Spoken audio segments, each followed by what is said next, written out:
Shabbat Shalom, family. Shabbat Shalom. Shabbat Shalom. Shabbat Shalom. Yeah, so we on HOI class. And we'll lock it in for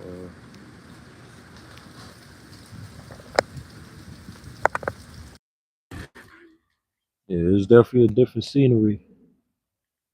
Feel like we at Tabernacles right now. You know what I'm saying? Bring it out, they be trapping in. Ain't nobody rolling around the Tabernacle.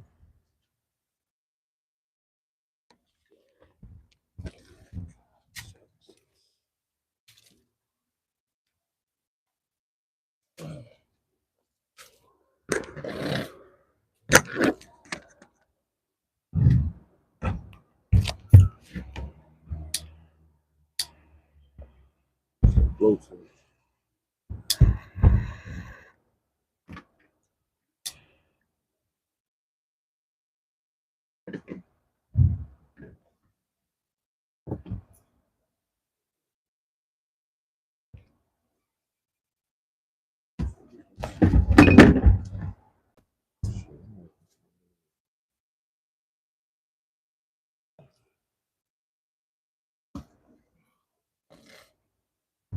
This shit feel different as hell. What the hell?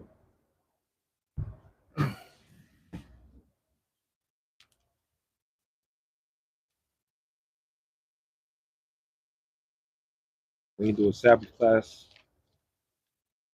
in a billion years.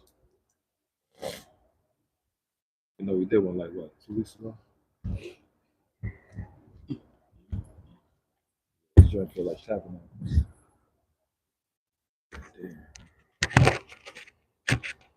Shalom, shalom, shalom. Shabbat shalom, Ashar Shabbat. Praise Yahweh Shemel Rashai. This is HOI Chicago. We are back again. All right. Hopefully, brothers and sisters had a beautiful weekend. Mighty class from Brother Kasadia, HOI Philly. They had that book. I sent them The Encounter with Edith Fiore.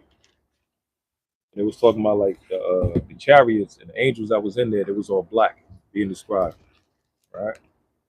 And it also was talking about the people that was in the chariot were Western American, which were so-called quote unquote African American. Right. So yeah, so Sabbath class with the brother Kasaya, so now it's HY Illinois.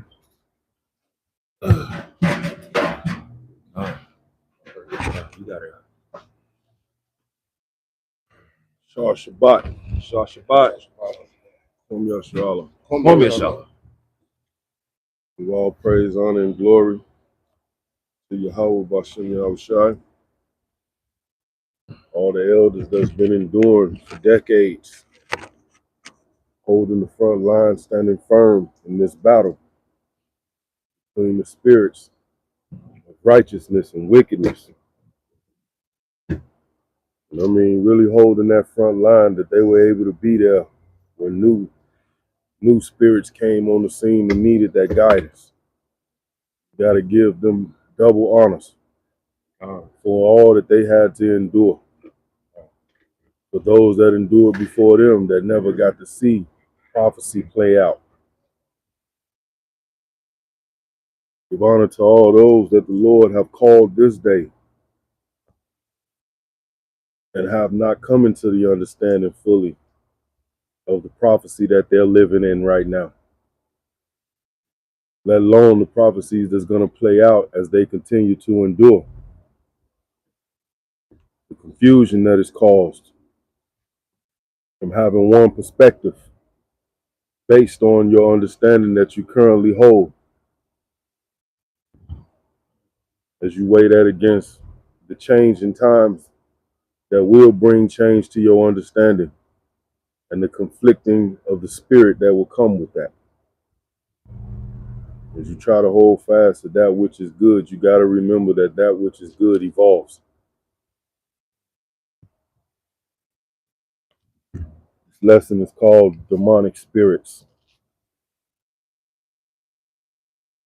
Sometimes you can get so caught up in what you're doing that you get tunnel vision. You forget that there's other elements, other things, other people at play around you. And sometimes they part of the ripple effect of what you've done or said. And sometimes you walk into the ripple effects of what they're doing. You find yourself trying to make it make sense. As an active duty Israelite in this war, these are the days, these are the times that you'll call on the Most High and ask Him to give you understanding of that which is tormenting your spirit.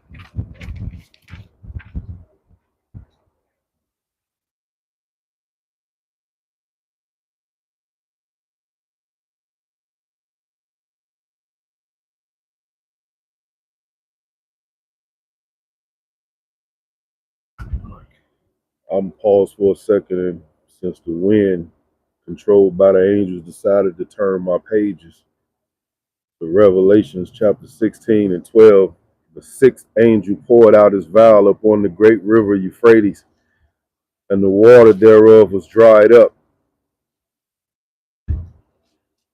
that the way of the kings of the east might be prepared. It's crazy as it seems, we are those kings, and our way has been prepared for us. Some of us will embrace it wholeheartedly with no question, because we accept the will of the Lord. Some of us will be persuaded by the temptation of thoughts to justify it or to not hold fast to it. Either way it go, it's the will of the Lord, and we're dealing with demonic spirits that work for the Lord. These spirits we've been living with our whole entire life. They've been ruling us. They've been guiding our thoughts, our actions, and our reactions. Problem with that is, over time, it becomes like second nature. You find yourself doing things without even thinking about it. This word came to us to bring correction to those errors in our understanding, in our speech, in our thoughts. We focus on the physical because we are physical. But we forget that we're fighting in a spiritual war, and none of us can see the enemy. Yeah, we see the physical counterparts that stand before us, but that's not the enemy. The real enemy lies beneath. The real enemy lies within, in a demonic form, or either in a righteous form.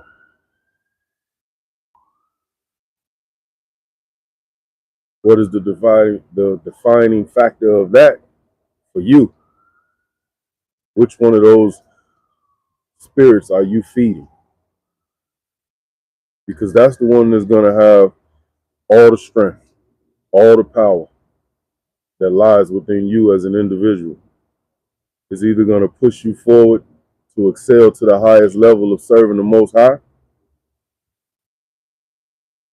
or it's going to push you to move in the highest levels away from the Most High. What do you do when you find yourself being in the middle of your own spiritual war, and the people around you can't pull you out of that war? When you can't find the words to define what you're truly feeling or what you're really seeing.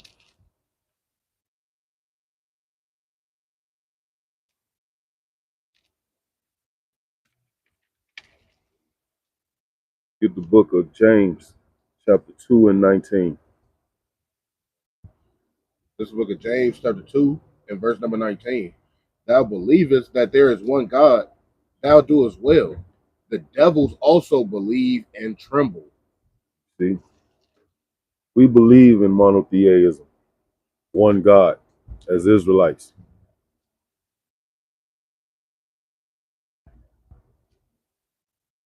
The goal is to accept that Satan also believes in the Most High.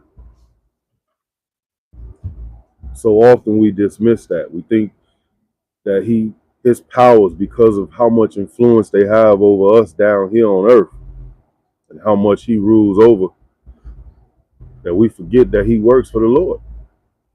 We forget that he is an instrument of the wrath of the Lord. We haven't embodied that wrath yet in regards to how we go to war. We will be his battle axes, but as of right now, Satan is his battle axe against everybody. He has no discriminating factors. Every race of people on this earth has the spirit of the Lord dwelling within them, and those who don't keep the laws and commandments of the Lord, you will feel that wrath. Those who the Lord never gave his law, statutes, and commandments to, they still feel that wrath.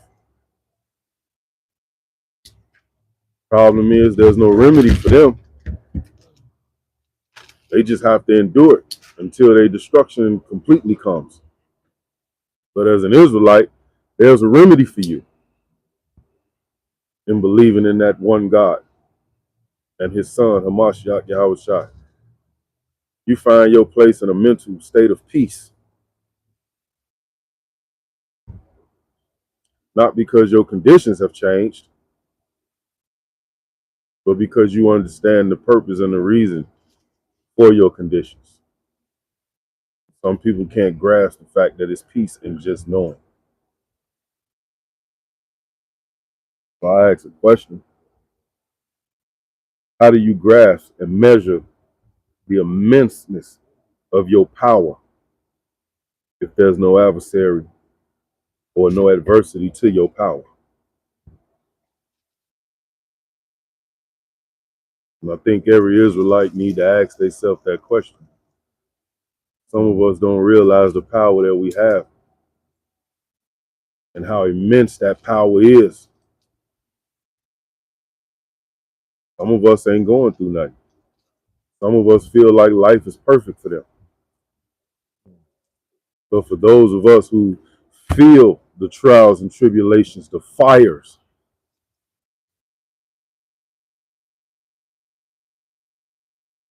we see the adversity. And it's that adversity that we gauge our strength on. And we come to realize that I can't do this by myself.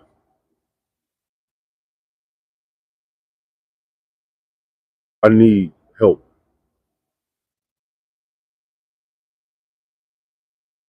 Most High not going to physically show up.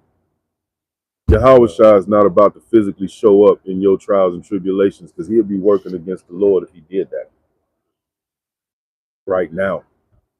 So he gave us this word. And we're supposed to find our comfort in it. He gave us brothers and sisters. And we're supposed to find comfort in their reproofing of us and their exhortation of us. Get Matthew 12 and 43. Matthew chapter 12 and verse Read to verse 45. When the unclean spirit is gone out of a man, he walketh through dry places, seeking rest, and findeth none. That's what happens. When these unrighteous spirits that's been with us forever, since the day we were born on this earth, they didn't dwell with us when we were first in the third heaven as celestial beings. They only dwelt in us when we came on this earth. Because on this earth is where the Most High tests and challenges the immenseness of his power. In the third heaven, everybody is celestial. Everybody keeps the law. There is no sin. So the Lord can't truly gauge his power from that place. He created earth. And then to experiment with his power's immenseness, he created man and gave man that key to that power so that he could see how we would yield that power that was supposed to make us rulers as he were, right? We're demigods. Then that means that the same power that lies within the Most High lies within us. We just have limitations to ours because we'll never be equal to his power. But the demonic spirits also house that power. And they have a level of his power that's beyond ours. This is why our people commit suicide, because those spirits take total control over them. This is why our spirits raise up and we kill one another. This is why our spirits raise up and we beat our women. This is why spirits raise up and they pedophile children and rape women. Because the power that the demonics have over you, you're not equipped to battle them. They got thousands of years of knowledge and wisdom and understanding of you. They were there watching you being created. They understand your purpose better than you do. So they understand how to shape your purpose through trials and error and interjections in your life. That's not going to come in the form of the demon. It's going to come in the form of the people that you allow to get closest to you. This is why you have to try the spirits of the people that you allow to come into your company. They embody spirits. They bring energies that can manipulate yours, that can intertwine with yours and overtake yours and have you moving against the will of the Lord with a strong delusion that's telling you that you're still serving the Most High. Go ahead, Verse number 44. Read 43 again. Verse number 43. When the unclean spirit is gone out of a man, he walketh through dry places, seeking rest, and finding none. Then he saith, I will return into my house from whence I came out. If you lose your home after 20 years, there's no place that compared to the memories, the emotional connections, and spiritual ties that you have with that place. You're going to wander aimlessly, looking for that same feeling, that same comfort. And when you can't find it, at times you'll find yourself riding past your old place of dwelling, just to live in the moment of nostalgia, remembering what it was like, the peace that you had in that place. And if it's something that you can do to reobtain that place, you'll go through the motions to do it. But these demonic spirits that's been living within us all our whole life, the moment the Lord woke us up to serve him in truth and sincerity, those spirits was displaced. Of course, they're going to go out and search and look for a similitude, but there is none. There is no place that can represent that. That's like you. There's nobody that can be an equivalent to you. There's nobody that can replace you in my life or in your life. The spiritual connection that we have with each other. When I'm gone, that's what you're going to remember. The spiritual connection. The downside is that when we leave, a part of us die in the other person. That spiritual connection is broken. That tether is broken. In regards to that place or that person, it'll never be the same. It'll never be replicated. You'll live with that hole in you for the rest of your life until the day you die. And Lord willing, you reunite with them in the kingdom if they made it. But from that demonic spirit perspective, he wants his place back. You still alive, he has hope. Read the next verse, Doc. Then he said, I will return into my house from whence I came out. And when he is come, he findeth it empty, swept, and garnished. You see, you can look good, That's garnished. Okay? But Then, empty and swept. That's the thing. I just want to check the sound, make sure it's good. You were removed. That spirit was removed from you. It was swept and empty in your vessel, your home, your temple. You. What did you replace it with? If that demonic spirit was a couch, your 80-inch TV within your temple, and it all had to go in the embodiment of that demonic spirit, what did you replace it with? Did you go get another 80-inch? Did you go get another lazy boy recliner? He found it empty when he came back. That means that you didn't replace it with furniture of the Lord. The law, statutes, and commandments. When we got woke up to this truth, we were emptied and we were swept. Our temple became clean again. That's what being born again, being childlike, no biasness of the world. And it's at that moment that we have to refurnish the home. Our TVs, our lamps, our chairs, our beds, our dishes, they have to become the scriptures. So when that spirit comes back and he's peeking through the windows, he sees somebody else living in there. Not only do he see someone else living in there, he recognizes that person. And he understands that that person that's now living in that home, he has no power over. He's probably walking away now with his head down saying, this bastard and went and put Yahushua in my place. There's no way I'll get back in there. Not alone. So he goes and finds what, Ak? then goeth he and taketh with himself 7 other spirits, more wicked than himself. And they enter in and dwell there, and the last state of the man is worse than the first. Now, how can they re-enter into a temple that Yahushua is housed in? See, deception. Those other 7 spirits are going to come in the form of people that you believe to be serving the Lord in truth and sincerity.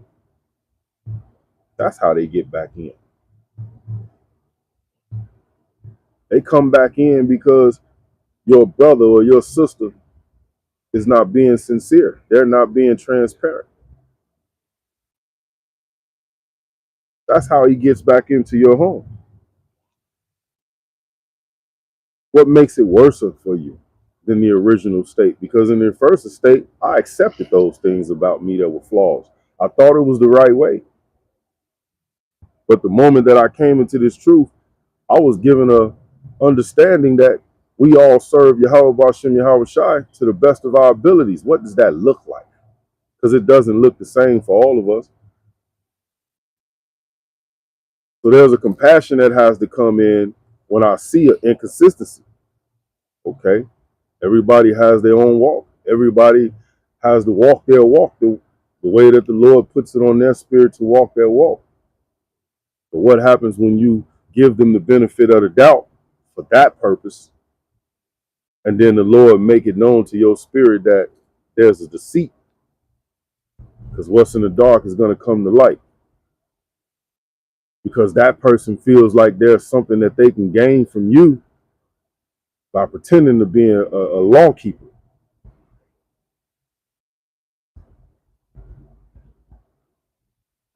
Finish it out. Even so shall it be also unto this wicked generation. So we're thinking about us as a whole.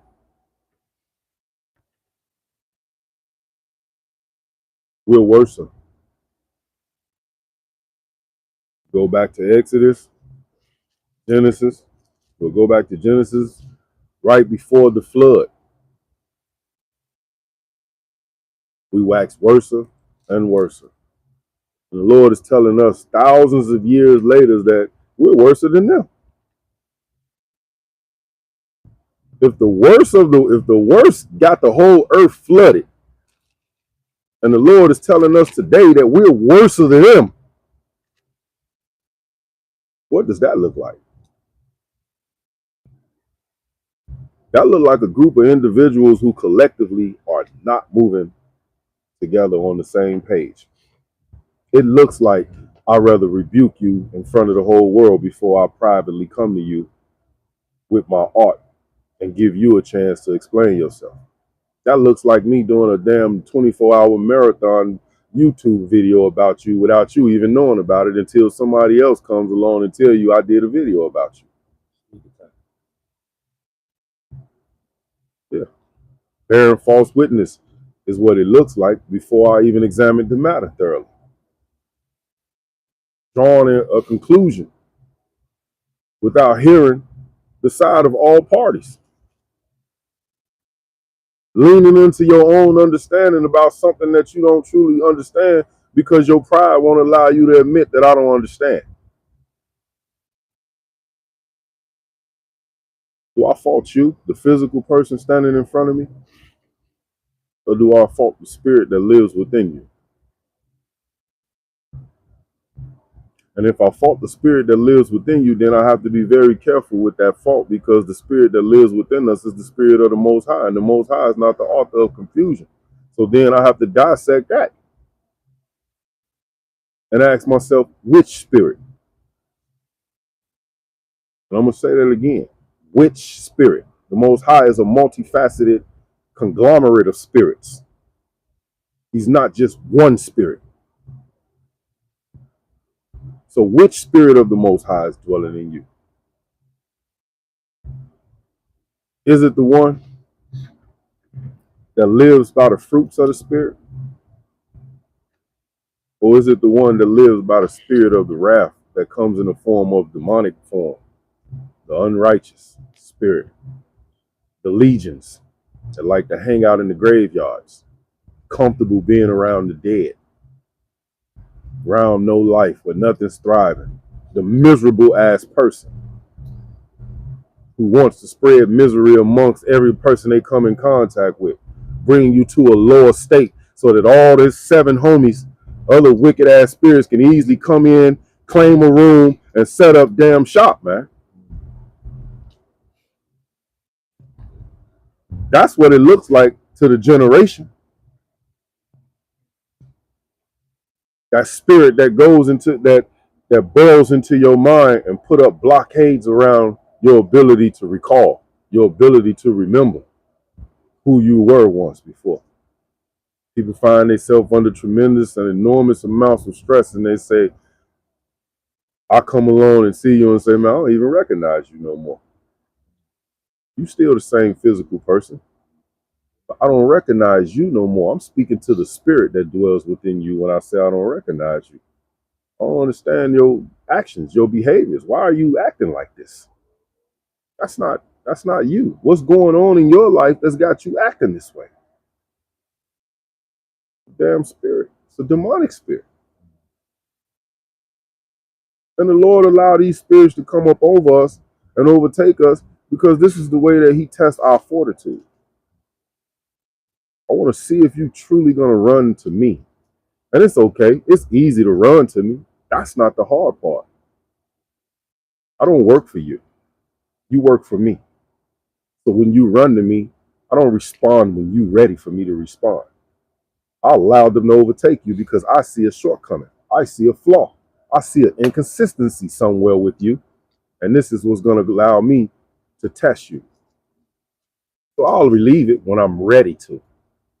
And what are you going to do in that time of waiting? This is the patience of the saints. This is the faith of the saints that's being called into question at this time. And when the Most High don't respond expediently like you think He should because, oh, I'm keeping the law. I keep the Sabbath. I keep the feast days and the high holy days. That's one part of it. What are your thought process like? Focus so much on what you can see and you determine the outcome from that you're not thinking about those wicked ass unrighteous thoughts that you justify yourself having. That brings judgment up on you as well.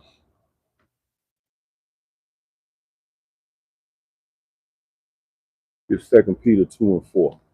This is the book of 2 Peter chapter 2 and verse number 4.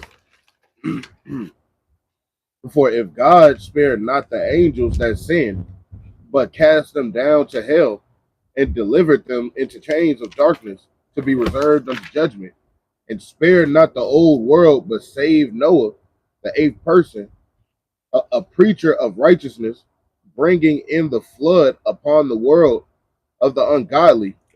Now, if the Most High spared not the angels that sinned, but cast them down to hell and delivered them into chains of darkness, what does that look like? Who are those angels? Who are those celestial beings that the Most High spared not? What did they do in the kingdom of heaven? What did they not appreciate being there? Were they ungrateful?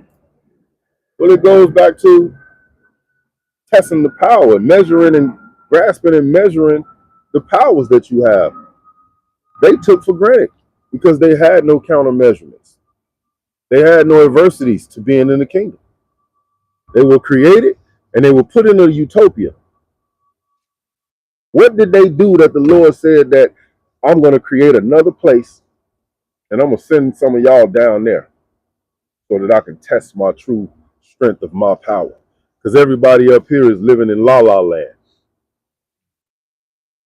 That we had to go on a journey to get back to that place.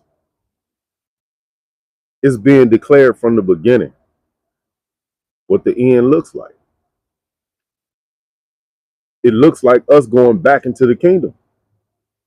Show me the account of another group of people that were angels of the Lord that sinned and he cast them down to hell. Hell is not a place, it's a condition. And we know as Israelites, we are the angels that have been trapped inside of this dark damn cell, which is called a body of flesh. That's what this is talking about. Those chains of darkness that we've been reserved in are the trials and tribulations and the fires that we go through, that we have to endure until what that last word say? Until judgment. What does that look like for us? Read on that. Verse number 5.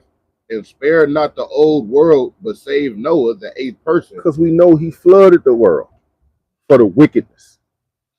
Because our people allowed the demonic counterparts to have dominion over the keeping of the law. And I get it. Some people like this, oh, well, the law wasn't around then. It wasn't a Bible out then. The law don't exist because this damn book. The Lord told you the law was in your inward parts. The law existed here in every person he created. You didn't need this book. This book was only created because he knew that the trials and tribulations, the punishments, the judgments that he was about to send us through, this book would be the only way that we will remember. Records. Through the records of the accounts that got us put in the situations we in the first place. Why? Because we embrace the wickedness. So much so that every imagination of our hearts was set on outdoing the last wicked act you done. Right. We see it to this day still happening in the exact same way. Go ahead, Op.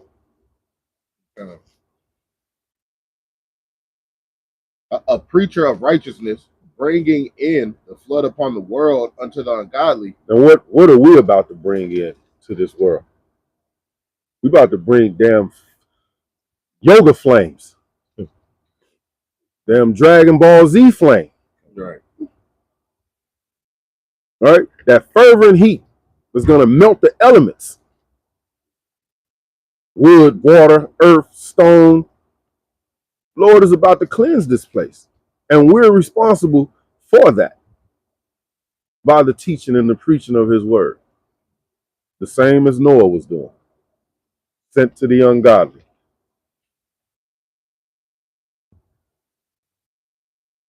This is proper use of the spirit that dwells within you. This is what it looks like when you do not give over to the demonic spirits that live within you. Right? Go on. Verse number 6. And turn in the cities of Sodom and Gomorrah into ashes. What is America? Sodom and Gomorrah. What is Chicago, Atlanta? Sodom and Gomorrah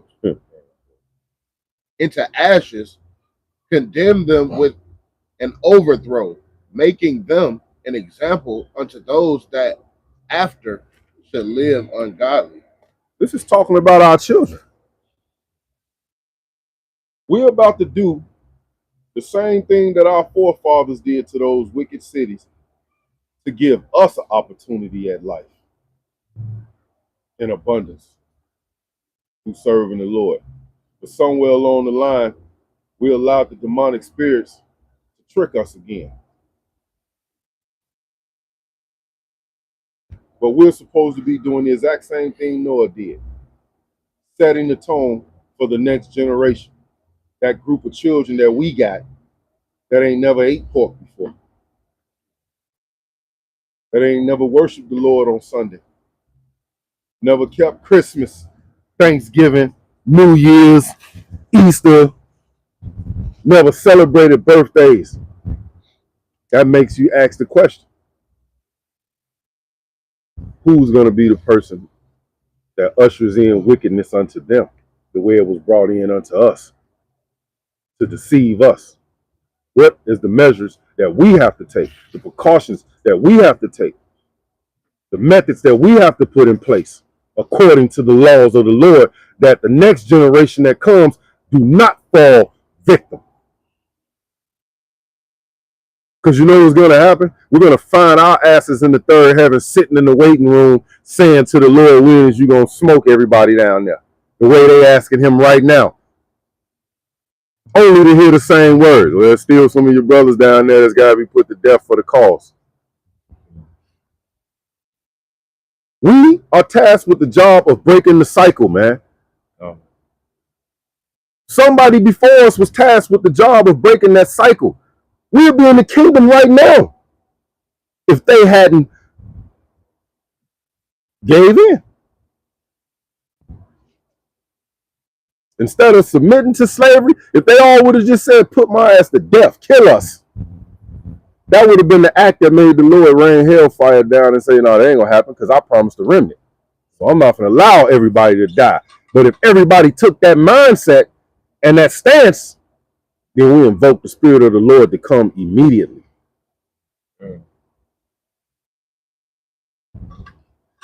This is that austereness that we have to gird ourselves with. When we say come out of this world, the physical part, you'll never be able to physically come out of this world. It's the mental aspect. It's the spiritual aspect of coming out of this world. What you once looked at and was confused about it and said, well, damn, why is that? Now you look at it and say, all praise, Lord willing.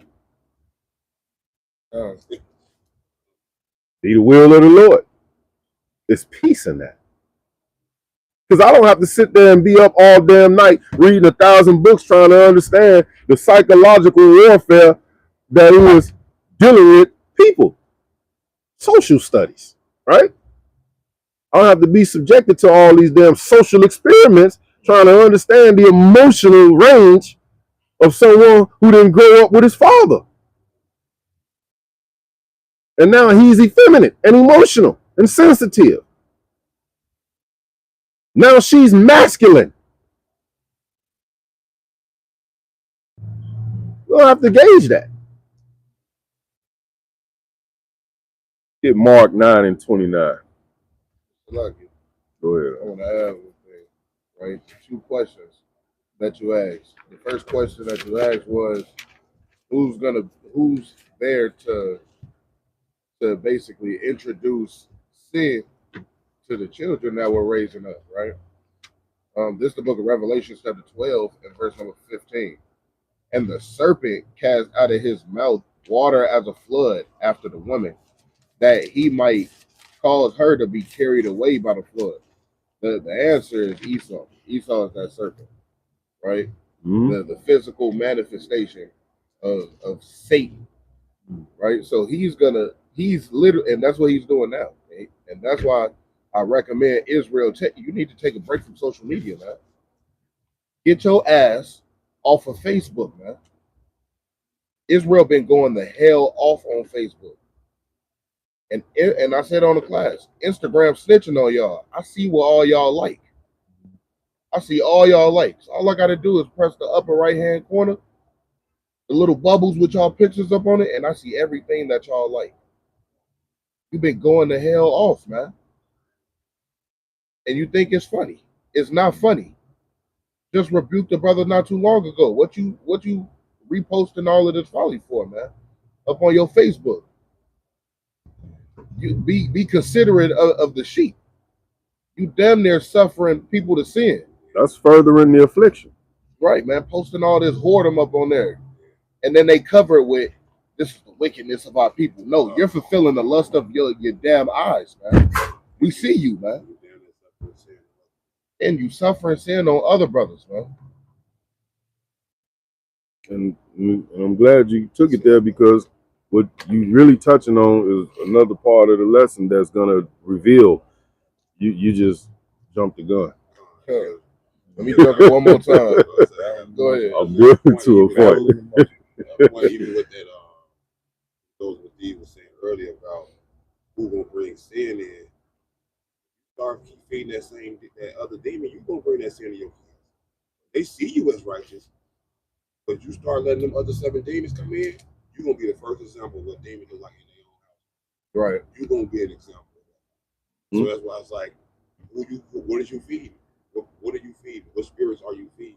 Yeah. Because if you're not feeding the ones that's being diligent and want to serve the Most High in all sincerity, do all the work, you can make they never ate pork.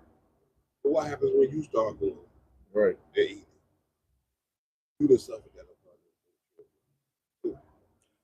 So what I'm gonna do is I'm gonna jump down and then I'm gonna go back, just so since we already in this space. Go ahead, and then I'm gonna. And the answer to the second question, you said, what is the precautionary measures to take against the children that fall victim to the Satan's traps for them? What is the precautionary measures that we use? Right? This is the book of 2nd Ezra, chapter 1, and verse number 4. And the word of the Lord came unto me, saying, Go thy way and show my people their sinful deeds, and their children their wickedness, which they have done against me, that they may tell their children's children. So even the line of work that we in regards to teaching this word, this is generational work. This what we doing is not just for now. Sometimes, and I've seen brothers comment on what other brothers said. They said the world is not taking Israel seriously. Oh yeah, Yes, they are. They're Or they wouldn't be doing what they doing. They taking you're not taking Israel seriously, man. That's what it is, man. You're not taking the word seriously. You think they'll be trying to ban books? Exactly, man.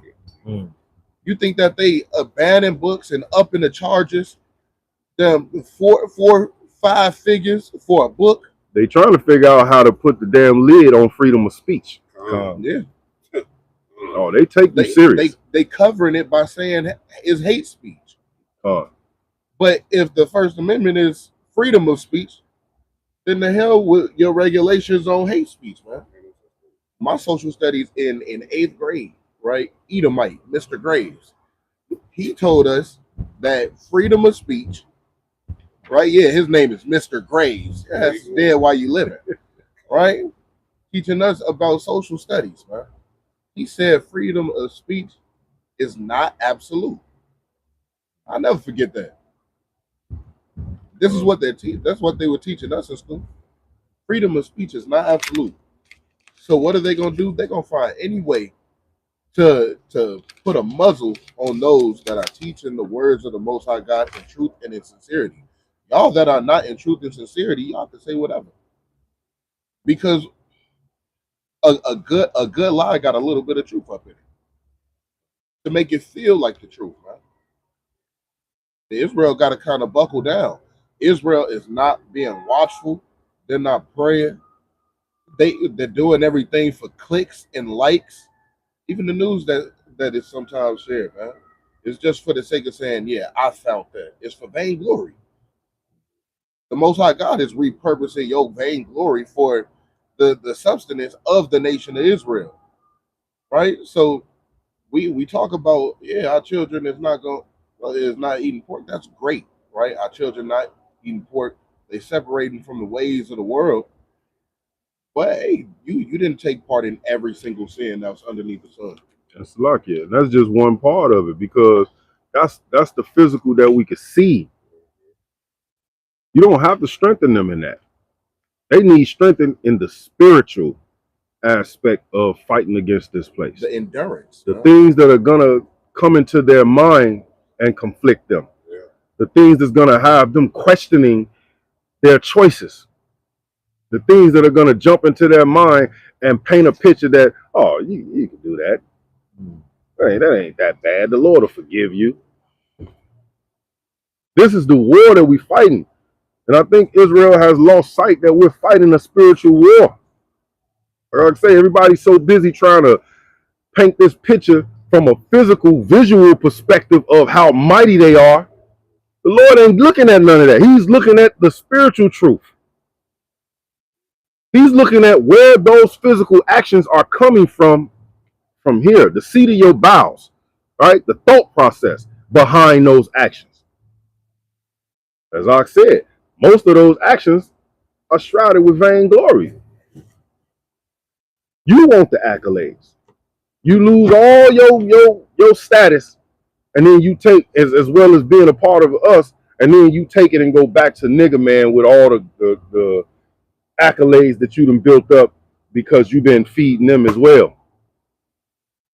So now that's where you go and create your new platform, your new place to insert your opinions and ideas at. Your home and your safe haven. That's your new say, yeah. You the dog that returned to his vomit. See that? And I was holding that. That's why I was. You're the dog that returned to his vomit, and you're trying to justify it. Like, I don't know if that's true because I don't want to falsely accuse, but it looked as if, because I've seen it a couple of times where like people will post something and take it down if they don't get enough likes. Yeah. Like that's a wild, bro. That's for monetization. Monetization, or that's also just like, or it could be an afterthought after they posted. Then the spirit hit them and had them look at it again and be like, "Oh, let me take this down before I start getting rebuked." And like in that moment, you're not thinking about it like that. And then after you've done it, you know what? Yeah, let me. Yeah, those are the rare cases. the rare cases. Those are the rare cases. It just looked as if also it was like, again, I can't falsely accuse, but it's just like, No, that's definitely a thing. You done turned your Facebook into business mode. Look, because I done saw some stuff, and then I like go past it like I'm not gonna entertain that. And then right after, somebody be like, you know what? Go back and just see what they actually said, just in case you need to make a point or say something about it. And then by the time you stroll back and find it, it's gone. right. over there, it didn't pop back up. If somebody was fast enough to reshare it, you'll probably find it through that share. Or they share it, or you look at the post, and they got the box with the message inside with the lock on the upper left hand corner, man. They just shared it to a private audience. Man. Yeah. You just share something that you ashamed of. Why you share it in the first place if you ashamed of it, man? Because that's standing in the way of sinners. I never meant for you righteous people that's trying to keep the law to see this. I want the opinions of those who actually live it. Like, I had to tell the sisters this before. When you posting stuff, you're posting because you feel that way. You believe that. You support that. That's why you shared it. If I don't believe in that, or I see more hurt coming from that, I'm not going to allow it to go past my page. Right. However it got to my page, that's where it die at. I'm not going to further that. I'm not going to try to, like you were saying, I'm not going to reshare it and try to cover it up by saying, look at this wickedness. They going to, even with that, you're still sharing it. After it's passed on from you, you don't know who's going to see it and not going to pay no attention to you talking about, look at this wickedness. They're going to just see it for the folly that it is, and that's what they're going to run with. And I don't, listen, I added Israelites up on my Facebook for the sake of having righteousness on my Facebook. What the hell do I want to? I'm trying to change my whole timeline. I've been deleting left and right, and it seems like wickedness don't go nowhere because the wickedness that I see on Facebook comes from Princess Yehudi on damn Facebook, man. And King Jezebel, man. This is the demonic spirits that live within us. Our people are walking around here thinking that just because they say they're an Israelite, this vexes my spirit on a high level. I'm always complaining about Israel on that level. Like, I'm tired of their ass, man. I could have stayed in the world if I wanted to deal with this much damn drama. At least in the world, I had control over it, because niggas know I'll bust your damn head. Right. Say the wrong thing to me. Nigga, I'll up that cannon and blow your ass down. Say the wrong thing to me or do the wrong thing. I can't take that route towards an Israelite. So I gotta sit here and just put up with you wicked ass niggas being disrespectful. Now I gotta go and shalak where I am your black ass. The Lord looking at me like, damn, where's your compassion at? Why are you praying to me to harm your brothers and sisters? I'm tired of their ass. The same way you got tired of them. And if it wasn't for Moses, you would have smoked their ass. I'm where you was in Egypt, in the wilderness, with Israel. This is the vexation that Mattathias was complaining about, that Job was complaining about. Why even allow me to be born? I'm only born to deal with this. Why? Because Job is an inspiration to millions of us. That's why I had you born, because I knew you would feel exactly the way you felt about it, and you would do something about it. You would speak on it. You would become an example. So all those that's going to come behind you is going to go through that same affliction. This is another way that we combat against the demons that live within us. The edifying of each other. Gathering together. Showing each other that you're not the only one going through it, brother. It ain't that I'm better than you. Some of us, the Lord is going to allow to be weakened by the trials that we go through. Why? And some he's going to allow to be strong over them. Why? Because that's the duality. Because besides those two, it's somebody else that has not came into that trial and tribulation yet. So they have no understanding of it. So by being able to see the strength of it and the weakness of it, they can go into that with some foundation of understanding. The most of the time when you don't have no knowledge, no insight, no warning, you walk in, get hit over the damn head, and you're dead. Some of our people are just not strong enough. That's why the Lord tells them, if you ain't strong enough for this battle, go your ass back home. Leave the war to the mighty men. Right? Let's get Mark 9 and 29. The book of Mark, chapter 9 and verse number 29. And he said unto them, this kind can come forth by nothing but prayer and fasting. Right? Because you can go to people and they could try to exorcise these demons out of us. Right? They could come and try to cleanse your house with spiritual prayers and burning other frankincense and myrrh. But if they have not mortified the demonic members that live within them, they will be fruitless in their efforts, just like these gentlemen were. Them demons gonna whoop their ass and tell them, I know Paul. I mean, I know Yahweh Shai. Nigga, who is you trying to use their name to rebuke me? I'm stronger than you. I got more power than you do. That's why you calling on their names to try to get rid of me, nigga, because they the only one stronger than me. Yahweh Shai. You ain't gonna be able to call his name to run me away, nigga. You ain't him. And you don't even believe in him wholeheartedly. Disrespect. You ain't keeping his laws and commandments 100% like you supposed to. So you can't call on his name to remove me. This is why we can't get rid of him. So the Lord's showing you that you don't need nobody else to come and pray over you, even though that's help. But if you're fasting and praying and keeping the law like you're supposed to, you have the power to remove those demons your damn self. Now, if you ain't strong enough, then you need to have a group of brothers and sisters around you that got strength amongst them in the spirit of the Lord, through the works of the Lord, through the faith of the Lord. Because those of us, what the scriptures say, those of us that strong in the spirit, strong in the faith, paraphrase something, for the week. we pray for them. The effectual fervent prayer of a righteous man availeth much. Right? But I think there was another one too that says that that very person pray for the weak, that we have to step in on their behalf and basically pick up that cross and carry that cross with them because they're not strong enough to do it for themselves. This is where the reproof, rebuke, and exhortation comes in at. Right? Get same book, but go to chapter 3 and 11. Talking about Romans 15:1. It says, "We then that are strong ought to bear the infirmities of the weak, There you go. and not please ourselves." There you go. We become the self-sacrifice for our weak brothers and sisters. We have to carry their weight. They're probably still learning how to yield and wield their spirit. You know, I'm going through some stuff right now myself because the spirit that the Lord has inside of me, I don't know how to control it. I don't know how to fully operate it. I feel like I'm being pulled in so many different directions because my spirit inside of me wants to accomplish and do so much. And it's conflicting me.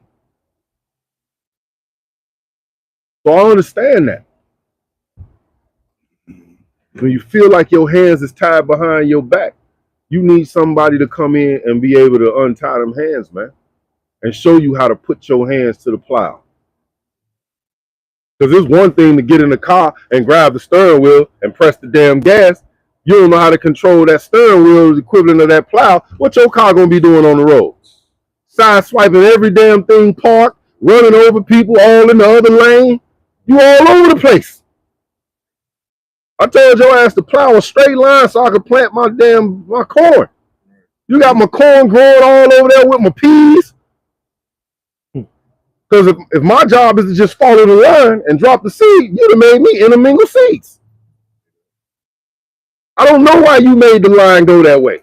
Maybe the soil was too hard, you couldn't penetrate through it, so you had to divert. Maybe it's a well right there. I don't know your reason for diverting. But my job is to follow the path. That's why we got to understand Yahushua. Because we have to follow him. You can't be following him and questioning his damn movements. Well, you know, I'm following you, but why are you going that way? We could have went this way. You know people like that. You say one thing and they got a better way of doing it. They didn't insert that better way of doing it until after you inserted the way to do it. You don't get to tell Yahushua, oh yeah, that was a cool way how you went about doing that, but I got a better way. Your job is to follow him. So if he led that path and it turned, I'm going to turn. But not only him, I got to follow my brothers too in righteousness. I got to trust you as the shepherd. Is the sheep telling the shepherd, look, nigga, I'm not going over there. Right. He's following the shepherd. He's trusting that this shepherd is not leading him to the slaughter. I doubt if he's even thinking that this nigga finna lead me to get killed. Like, he's thinking he's finna lead me to some more grazing. Greener pastures. Right, greener pastures. That's what he's thinking. And this is the trust that I gotta have in my brothers. This is the faith that I have to put in my brothers in regards to me laboring with them. And then you lead me down the road to destruction. Now I'm angry with you. Look, right? It's crazy. Wind just blew my pages over. You talked about them mingling seed, right?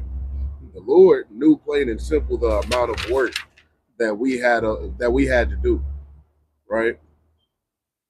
And he also knows that a lot of his servants kind of have a lack of discernment as well. I want to read this because It's not even highlighted. I got the other page highlighted on the back of it, and it just seeped through the pages. It's crazy, right? This is the book of Matthew, chapter 13, and verse number 27.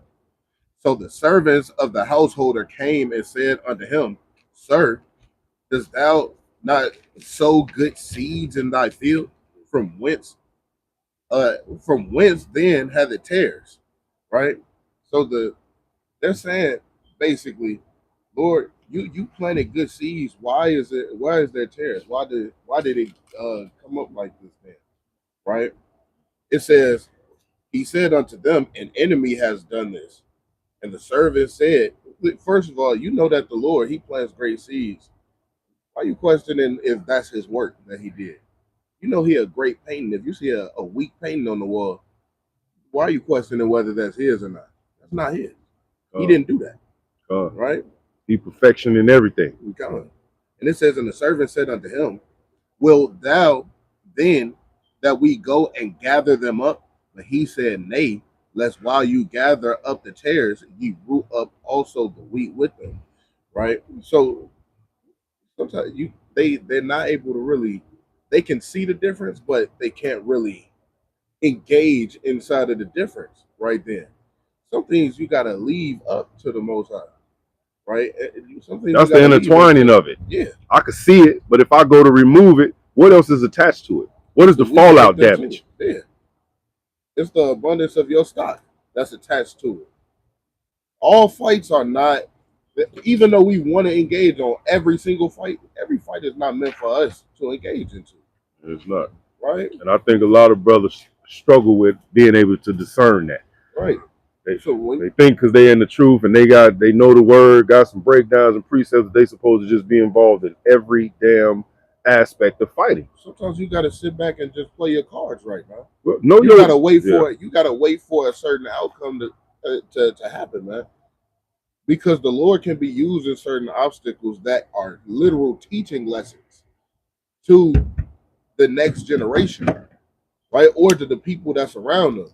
That's why when we read up in I believe it was 2 Peter's, it said that Sodom and Gomorrah was their destruction was an example for the generations to come after them. Right. That wasn't the end all and be all of sin. Sodom was wicked as hell, but there's a kingdom that's risen up that's more wicked than Sodom and Gomorrah. And think about what you just said too. For the kingdom, for the people to come after them, that means that I destroyed them. But if I have to do this for those that's coming, that means that this same act of homosexuality is going to be reborn. He's telling you that it's going to come back. Right. Yeah, it's going to increase. So when it do show his head again, this is what y'all need to do to deal with that. Right. So even with what you said that you struggle with, I believe you was talking about being able to do multiple things, but you can't reach out your hand to do multiple things. That's why Christ said this, right? This is the book of Matthew chapter 9 and verse number 36. But when he saw that the multitudes, he was moved with compassion on them because they fainted and were scattered abroad as sheep having no shepherd. Then said he unto his disciples, the harvest is truly plenteous. He said it's a lot of damn work to do, but the laborers are few. So it's not enough. It's not a lot of people. So even with the instructions that he's given to his disciples, you got to take into consideration that the Most High, Christ, rather, he prayed for certain things to happen. It says, pray ye therefore the Lord of the harvest that he will send forth laborers into this harvest, man. Because there's a lot of work to do. There's people that got certain offices.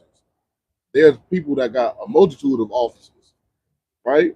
And they operating in them offices in unrighteousness until they get woke up and understand that they got it, and now they can convert it over to the right hand side. Yeah, but that's our job to go out there and teach the word, plant the seed, so that those people can be, Lord willing, woken up and brought in through the watering of the seed. Yeah. See? Because everybody does. There's a growing process. I believe Paul even referenced this growing process in regards to how he grew in the spirit, man. So some people you got to allow to grow. You can't just force them into growth. They're gonna see it to none effect. And I think that's a strong point to make, because most of us, we wasn't pressed into this truth. We went through our everyday trials and tribulations and lower states, and the Lord woke us up to this truth. And what a lot of us do, we go out into these highways and hedges and we try to press the next person into the truth instead of what you just said. Go out there, teach the word, plant the seed, and leave it at that. Allow the Lord to get the increase. Allow him to water the seed and bring them into the truth.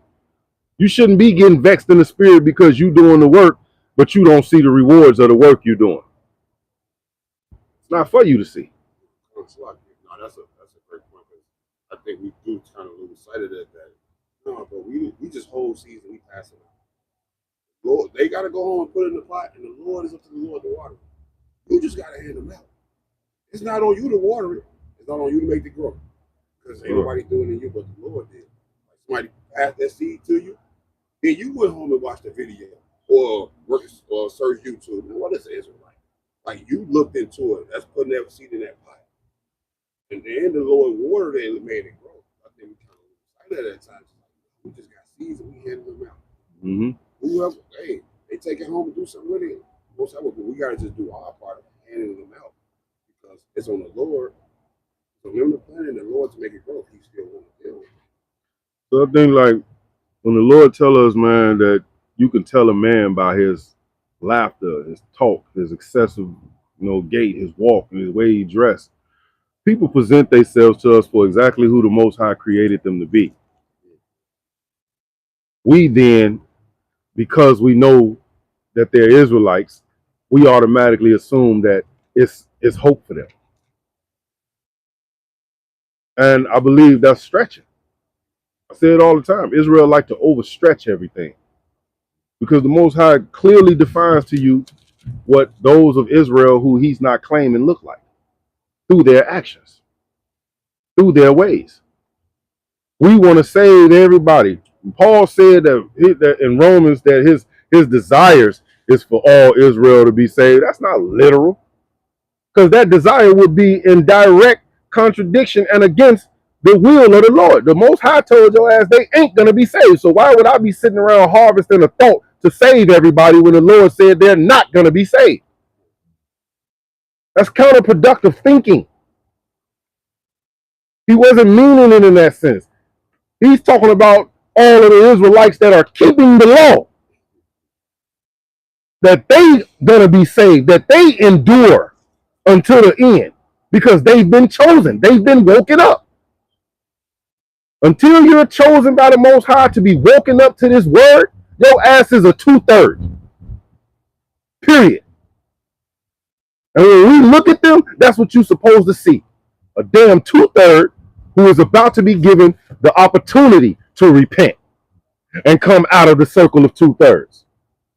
So when you start teaching them and they want to buck up against the word and rebel and be all contentious, leave his 2/3 ass as a 2/3.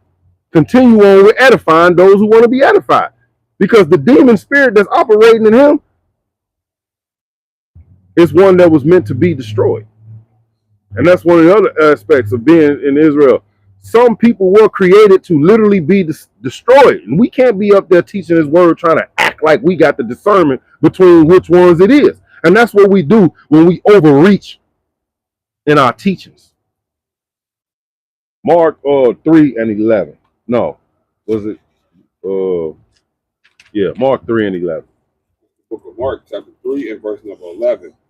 And unclean spirits, when they saw him, fell down before him. They fall when they see Yahweh Shai. They get nervous because they know he's the only one that has the power to annihilate them. Why do they feel that way? Because they know that we're not living up to our full potential to be able to destroy them. Read, finish. What else to say? Fell down before him, and cried, saying, Thou art the Son of God. That's what they're supposed to say when they see us. Come into total submission. Not buck up against us and scoff against us. They do all that because nigga, I ain't scared of you. You're nobody. Yeah, you think because you're around here teaching thus say the Lord, thus say the Holy Bible, you're not even living 100% up to it. I'm scared of him because he's the total embodiment of it. He lived up to it. Your ass ain't, and you're not. So I don't have no reason to fear you. So I'll come to you, and I'll scoff you, and I'll threaten you. Because I don't see you as a son of God. I see you just like me, a fallen angel, a wicked ass nigga who the Lord put down here on this earth. Only difference is I rule down here and I got more power than you down here. Right? Let's get 1 Peter 5 and 8.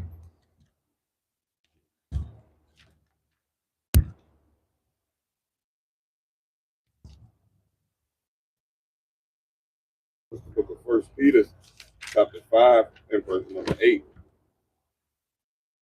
Be sober. Pause right there. Because see, everybody tend to hear be sober and they instantly equate it to being drunk. When you go into the word sober, sober means serious. Sober means sensible. Sober means solemn. Solemn means dignified. All right? Earnest. Earnest means showing sincere and intense conviction. All right? Sensible. Sensible means possessing or displaying prudence. So when the Lord is telling your ass to be sober, he's telling you to pay attention. Be focused. Be diligent. It ain't just about don't be drunk. Because that would be a contradiction and make the Lord a contradictor to tell your ass to be sober, don't get drunk, but then tell you that a little wine is good for your infirmaries. That's confusion. So the error of understanding falls on us. Go ahead, Art. No, it's like I give you the mighty point because even still, even with being drunk, it don't have to always be wine. You could be drunk on doctrines. Exactly. You could be drunk on your ego. You could be drunk on your pride. And in all of them, you need to be sensible. You need to be sensible. Because if you're drunk on something, you're not sensible. Anything besides the Lord. Too much of it. So yeah, like. And that's why it says earnest. Yeah. Because that means to show sincere and intense conviction. Don't that sound like hold fast to that which is good? Stand bold for the truth. That's what it sounds like to me. So go ahead, Art. Be sober, be vigilant, because your adversary, the devil, Esau, and all the rest of the heathens from Psalms 83, right? Because we're going to stop just giving all the credit to him. He didn't do it alone. Psalms 83 told us that it was a conglomerate. Okay? So it ain't just him. The devil, the deceiver, is all the other nations. Go ahead. Because your adversary, the devil, as a roaring lion, walketh about, seeking whom he may devour. He's looking for Jake who don't take life serious. Everything is a game to them. He's looking for the Jake that don't have no dignity about himself. Out there with his pants hanging down off his ass, high and drunk all day, standing up there on damn Halsted Cottage, Old Block, smoking weed all damn day, arguing and fighting, whoring and prostituting themselves and slutting it up and doing all manners of wickedness. He's looking for them. And then when he find their ass, now everybody want to march. Black Lives Matter. Well, if y'all operated with some dignity about your damn self and some self-respect, he wouldn't be around here putting his knee on your damn neck. And when I say the dignity and respect, keeping the laws of the Lord, you will be protected from that. How about discipline? Yeah. Why is it that we can go out here and call him the goddamn devil to his face, cuss the white man out like he ain't like he ain't sugar honey iced tea, all right? Talk about every other nation, defecate on their gods and everything they stand for. I don't see them slamming Israelites to the ground, putting knees in our back. I don't see them running us off the damn corners. Right. And that's what I was going to say. Because we're protected. That demon has no power over us because we're operating inside of the law. Go ahead, Doc. No, I was just going to say, Jake them should see that. Times down we'll be on Halsted. Police come run them off, no lord ring, get off the corner. We right up bound. Right. They say nothing. Nothing. How many times have Ishmael tried to probably call them on us? And is he doing that because he agree? He don't agree with what we Hell no. teach. Hell Right. no. So if anything, he should be telling all, including your ass, go too. Right. But he don't say nothing to us, even though he don't agree with what we doing. Hey, and let me tell you something, man. Right, the one of the chiefs of police, man. Right, his ass be listening to us. Y'all ain't never seen him ride past. What's it on 79th and Cottage? He'll put his fist up out the window. Oh yeah. Damn. Yeah, man. So he look. Those that do what the fear of the Lord is basically the beginning of discipline, and all those that take part in. I know Israel be going gung ho. Hey, if you believe that you're not a part of, well, look, Israel had police. exactly. What about even up in Rome, man? Right? Paul, what was he? A police. Right. What do you think a centurion was? The way he was See? beating. So police. They don't even the prison guard, man. Yeah. Heard the word of the Lord, man. Yeah. He was about to kill himself. Paul yelled out, man. Right? Kill not thyself, for we are here with you, man. And he got edified up on the word, man. And he took part in what Yahweh Shemaiah had to offer, man. I believe that's the book of Acts chapter 16, I believe, man. Is there something wrong with a heathen living according to our law? No. I don't see nothing wrong with it. Why? So why not get your early rehearsal on? Because your ass ain't gonna be forced to live by our law once we come into rulership. So you might as well start rehearse the righteous acts now. Just understand that there is no salvation for you for it. Right. You don't have a reward at the end for keeping the law. You're keeping the law because your ass is meant to be the slave that's supposed to be in order anyway. Right. So yes, learn this word And live by this word, heathen. And gotta put in the consideration, right? Actually, I'm gonna talk about that later. Go ahead. All right. Sly got a quick point. Go It was Macabre could tell you the story when we was at DC January 6th, right? And it was like a 14-man squad team of HOI Unity here and there, this and that. We had DC, we had Philadelphia, just 14 brothers, right? So Elder Terah, he like, listen, man, go out there, bring out the word here and there. We ain't gonna bring no signs. We ain't gonna bring no signs. Because this is gonna be a straight rebuke. We gonna rebuke the hell out of America, White House, this and that. We're not there to teach anybody or edification. No, we're here to give them their straight judgment. That's when Trump came with the announcement. He said, storm the Capitol. Let's take back our country.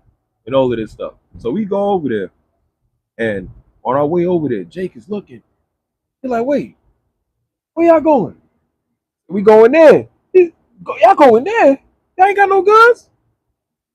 Y'all ain't got nothing? They white boys over there is crazy as hell. He said, we don't need no gun. We got the word of God. We got the Bible. The best weapon on earth.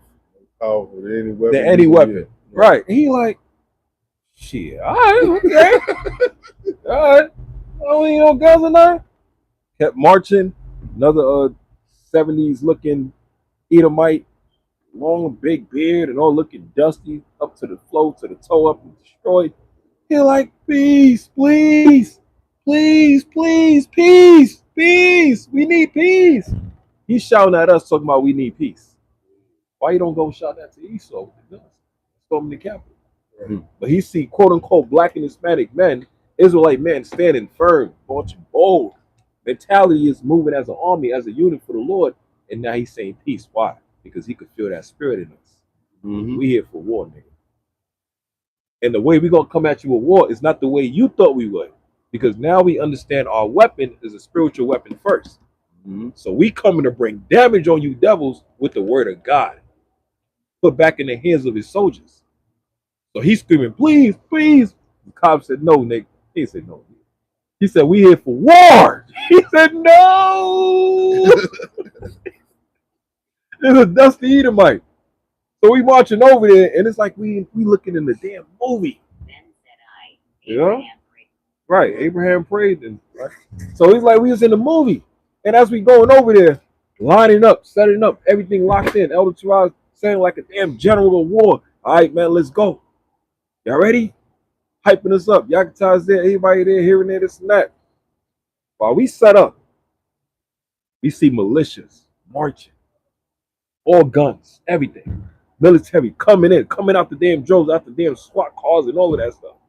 They see us line up, they looking, and some brothers might think, oh shit, time to get the hell out of here. It got serious, got real. You know what happened? One of the leaders came up and he said, about time. Mind you, this is Esau. He said about time. Why do you think he said about time?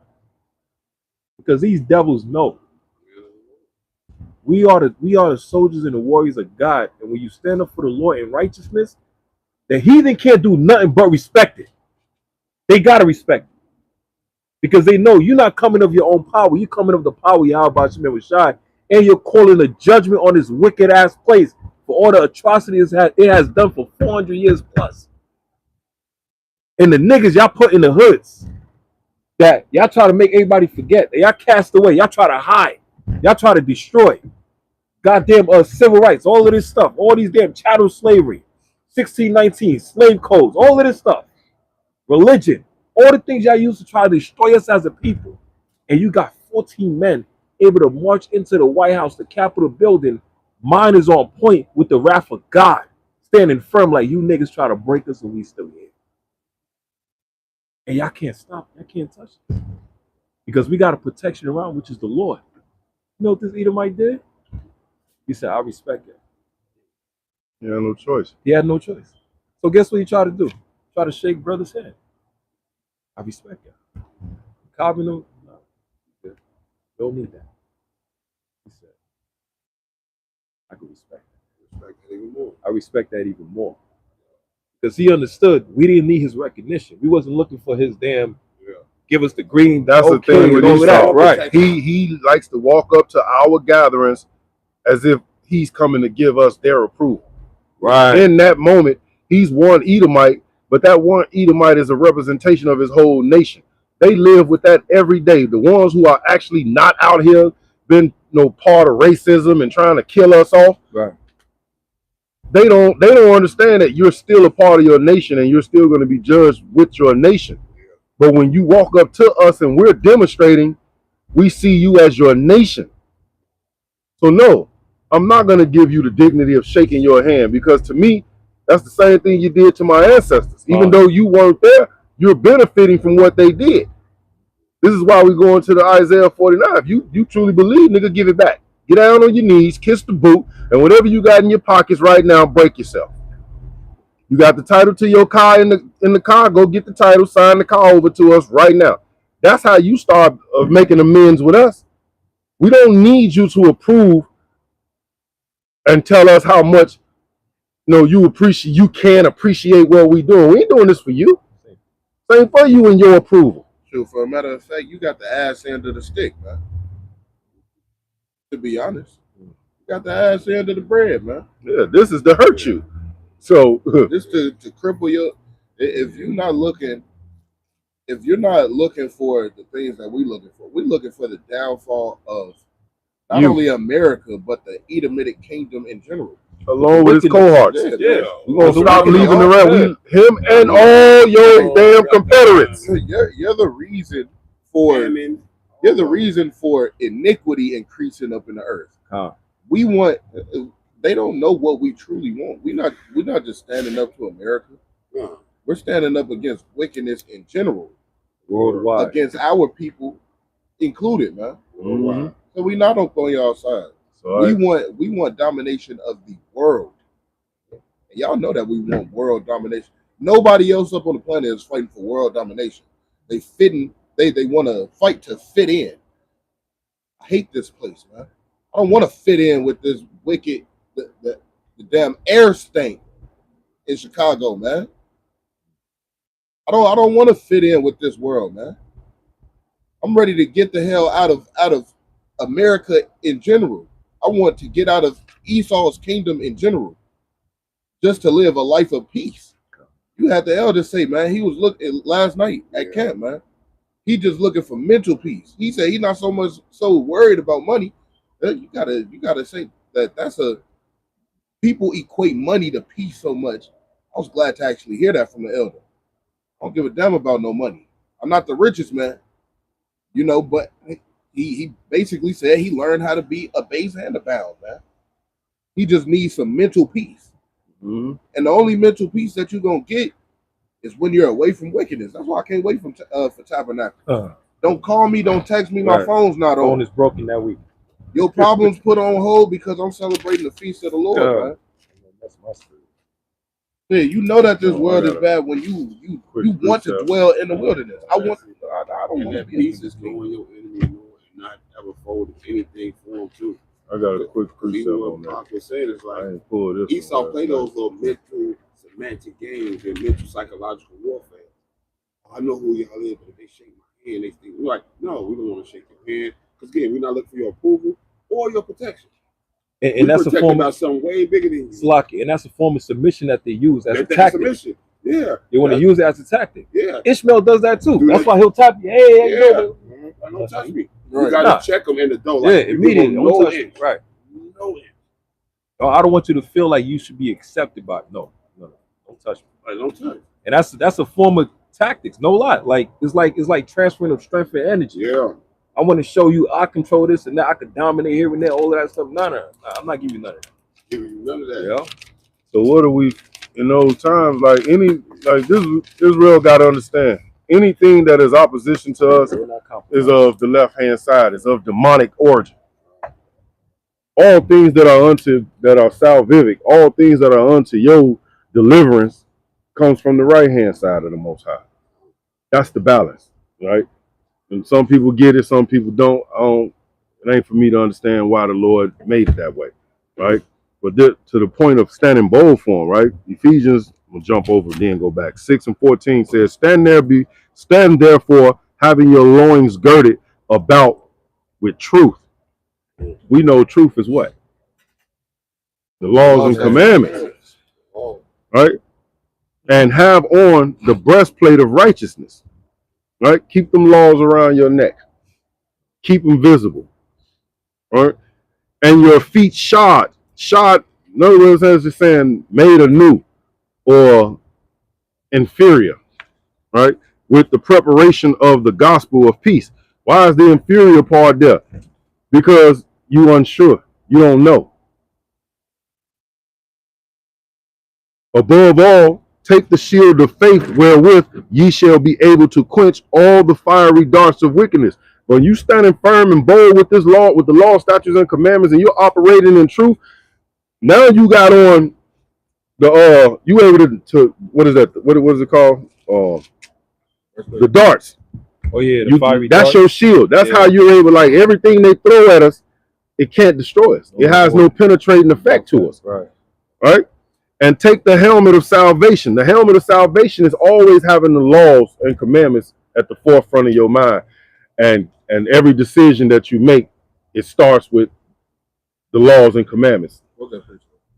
Ephesians chapter 6. Yeah, 14 down to 18. It says, and take the helmet of salvation and the sword, which is the book itself, the word of the Spirit, which is the word of God. Right? Praying always with all prayer and supplication. So it's one thing to pray, but you got to give yourself over to the prayer and believe. But you can't do that if you're not girded up, if you're not keeping the commandments. So you probably, Lord, if you maybe kind of possibly can find the time to no. Scripture tell you to pray, basically pray his damn ears off. No. Supplication of spirit, and watch thereunto with all perseverance and supplication for all saints. So it can't just be about you. When I'm out here making moves as an Israelite, I'm thinking about how my reflection not only shining as a light, but how that light shines as a reflective for all Israelites. Because if Esau jam your ass up for something as an Israelite, he ain't looking at you talking about Par. He's going to say the Israelites. The moment he find out that you're an Israelite, whatever you did individually, it now becomes all of us as a method used to destroy all of us. Right? But Ephesians 6 and 11, oldie but goodie. Ephesians 6 and 11. Yeah, and get James 4 and 7, somebody. This is the book of Ephesians, chapter 6 and verse number 11. Everybody know these. Put on the whole armor of God, that ye may be able to stand against the wiles of the devil. Right? Because here's the thing about the wiles of the devil. You don't know him. You don't know his methods that he's going to use. But when you got that breastplate on, when you strap with the word of the Lord, you don't give a damn. That's why we go out, like dude was saying yesterday at camp. We have to tell him, dude, we don't give a damn about nobody upping no guns, having no guns, batons, spraying, none of that. We knew all of that came with coming out here, and yet we're still here. So what does that tell you about us and our faith and our belief and our trust in our God and his abilities on our behalf? Because he told us to come out here. He told us that y'all were going to threaten us. He told us they was going to throw us in jail. He told us that our dead bodies was going to lay in the street. This is why we go back to Isaiah 6 and 8. Who shall I send? We all answered the call. Whoever go and step forward. We wasn't the multitude that stepped back and left the other ones up there at the front line. They looking like, hey man, I ain't stepped forward. Because everybody else stepped backwards. No, nigga, we stepped forward. Right. He said, send me. Yeah. That's fine. Right, go ahead, Verse number 12. For we wrestle not against flesh and blood, but against principalities, against powers, against the rulers of the darkness of the world. And we know this. That's why we come girded up with this truth. That's why we come with a unmeasurable amount of precepts. Yeah. For any situation, any subject matter. We got precepts. And we got breakdowns. What the boy kept telling the sister last night. You running your goddamn mouth because you just want to hear yourself making questions as if you making us look dumb. But you don't want the answer. You just want to sound intelligent by posing a question that you don't want the answer. And the only reason you asked that question because you didn't think we could answer it. You were trying to make us look bad, dumbass. Well, we do got the answer. And now, see how it flipped on you? Because now you're running. We didn't run. We stood bold because we got the answer. But who's running now? You. Because you never wanted the answer. Go ahead, Doc. Against spiritual wickedness in high places. Don't we understand we fighting spirits?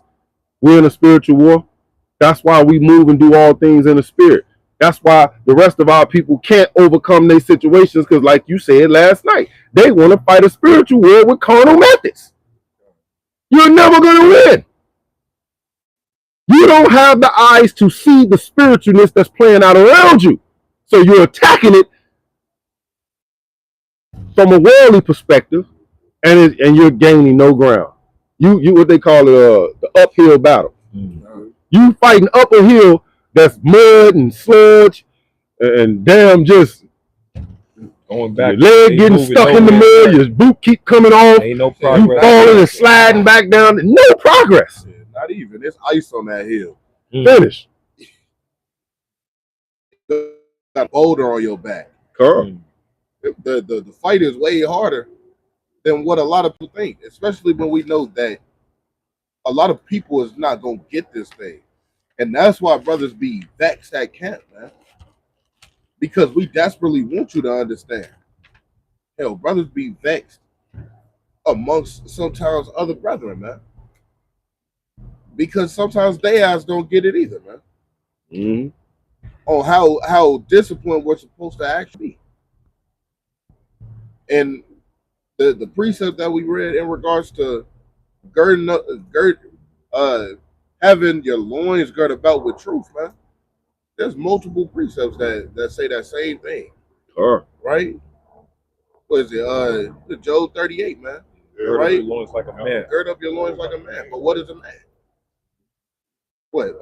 1 Kings What type of man? chapter 2 and verse number 2. Man is one who A man keeps the laws of God. Exactly. If you ain't keeping the laws of God, you're a damn beast. Exactly. Animal. Right. So we just got to try harder up in this thing, and the message be the same almost every year, because hey man, you need that Day of Atonement, man. Day of Atonement on Monday night. Mm-hmm. You need a full day of atonement, man. Really, look, the Shabbats is supposed to be weekly resets, man. You wake up on the Shabbat on Facebook. You ain't pray. You ain't get the eye boogers out. You ain't wash your face. Your ass hop straight on Facebook to see what's tea. Ain't that what they say? You ain't even took your morning. You dig? Right. Nothing, man. Roll right over and grab your damn idol. Right, man. You still got Pink Whitney on your breath, man. From last night. You ain't brush your teeth or nothing. Yeah, man, you know they be drinking. They be drinking Pink Whitney. Don't bash Whitney, man. That's what you said, man. Because every now and then I'll do old Whitney. Yeah. Hey, but at least you pray. Right. You pray, man. You gave your supplications to the Most High. Right. You know what I'm saying? Enjoyed yourself. Should be no reason why brothers. I got a couple of more. There should be no reason why brothers teach in class and at camp every week, and you don't know the Lord's Prayer in the Hebrew. Bring that out. I'm so tired of brothers butchering the prayer. Man. Your ass is slacking. Sit your ass down, go line upon line, and pronounce them words. Just go. Then they got to go back to the alphabets. That's what it is. Yeah. They're going to have to go back to the alphabets and understand the alphabets and the pronunciation of the alphabets in order for them to be able to read the words and understand how to enunciate them. And then I think even still, because it's not like, okay, I know brothers might have different memory lapses or the memory skills. In a way you should have it written down, you can't read them. Did you learn how to speak the way you speak now in one sit-down session? It took your eight years of school. Yeah. And you did it all year in one grade, going over the same thing over and over again. Right. So you're not going to get it overnight. And that's the thing. Don't be looking at where other brothers at and then you come in the truth and you want to hurry up and get to their level. Yeah. You're not going to know. Bring your ass in and be willing and ready to learn first, because that's what we had to do. We didn't get these years under our belt and able to teach the way we teach and break the word down because soon as we came into the truth, we was there. No. You didn't get to see that part, but now you see us, the result of all of that. And you want that part without going through the proper channels and levels and chains of commands to get to that point. You want to skip the process. Who the hell joins the army and just give me my gun and let me go? Was not, hey, remember the movie? The tomorrow joint with the dude? Yeah. They said, hey, come in. No training. Yeah. Threw his ass in the war. He's like, wait, what the hell? He had no training, no debriefing, no nothing here and there, this and that. They know what was going on. Man woke up and he was already on the damn plane heading to the war. And go ahead. You know what's crazy about that? What happened? As he's going through these movies is fire, man. The Lord is giving us an alley-oop, man. This joint is crazy. He going through the movie, first time in the battlefield. Soon as he stepped on the battlefield, dead. Kill him. Reset again. Reset again. Who was that? Something tomorrow. Yeah, I remember. Yeah. Not tomorrow's war. War of tomorrow. Yeah, War of Tomorrow. I'm gonna find it on the group chat. First time on the battlefield. Step foot on the battlefield. 2 seconds. Boom. Wake up. Reset. The hell? Right back in the same spot. It's like a regeneration. Next lifetime. Battlefield again. Here and there. All right, I know what to look for next time. Go to the right. Boom. Smash. Dead. Because you didn't know when you ducked out when there was another one over there. Yeah, literally. Reset again. Another generation lifetime. Boom. Battlefield. See that demon, that sin? You ducked out when you ducked out. I'm ducking this one. Gained a little ground. Yeah, I got it. Boom. Smash over the damn head. Right. 15 battlefield. I mean, we watched. This is you as an Israelite over the course of 7 damn lifetimes. Now, all right. Now watch this. 15 battlefield. So he said, all right. Debrief me. Let me understand the weapons and the tools and here and there, this and that. How this work, how that work, how to move this and that, how to defend myself after 100 battlefields. Oh, he on fire now. But wait a minute. Remember, each death that he had prior to him dying, he was able to see where his other soldiers that was with him were at. Right. So after each one, he started telling their ass, you, blah, blah, blah, and they looking at him like, get the hell out of here. So now, in order for me to keep living, because I know what's going to come on this step, that step, this step, and each time your ass was right there, and you could have killed him. So he started dictating to them. He was like, okay, when I go here, you do this. Right. Remember that girl when she was behind the thing and he was telling her to get down in the hole with her? Like, what? And she trying to figure out how you know what the hell is going on. He's like, look, when I come back over this hill, you do this, do that. And that's how they was able to keep moving forward.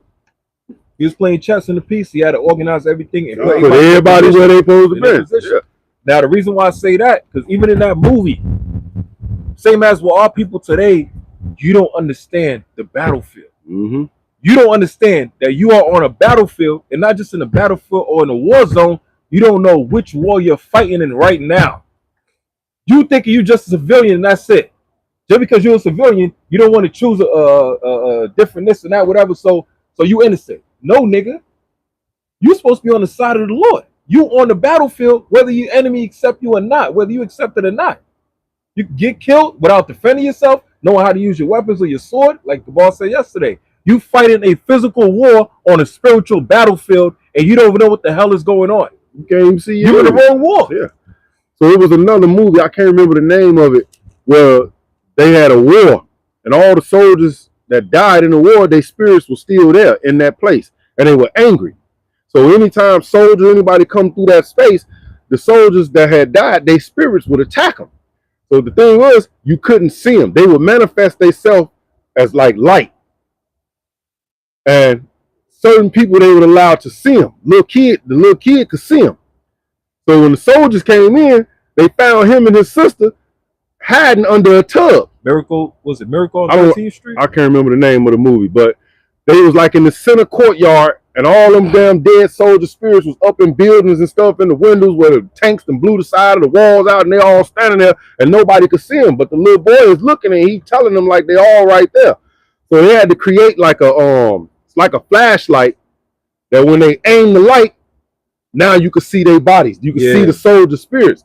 But the only thing that could stop them and trap them was metal. It was like this special type of metal that was on the ground that was a residual of the war.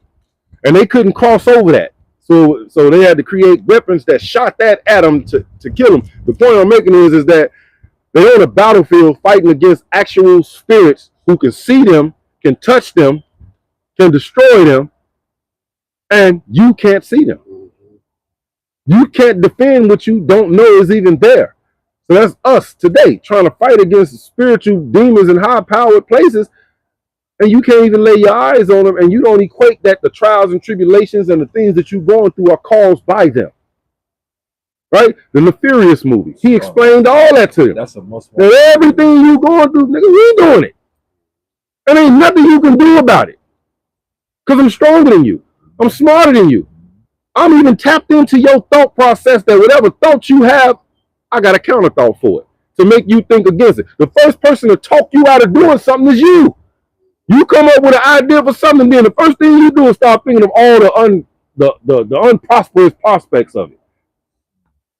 Building up that doubt within your own damn mind. The enemy is the inner me.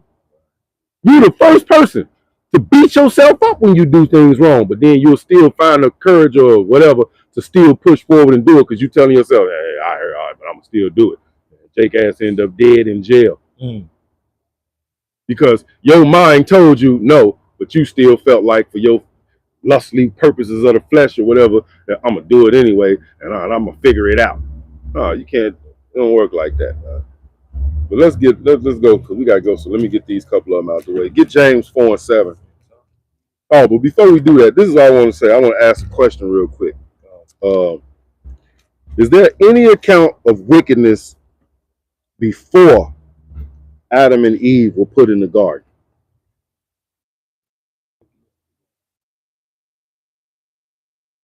Before Adam and Eve was put into the garden? Mm-hmm.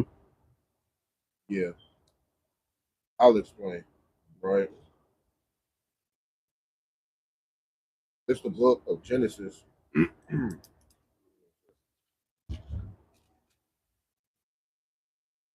Right? It's the book of Genesis, chapter 2, and verse number.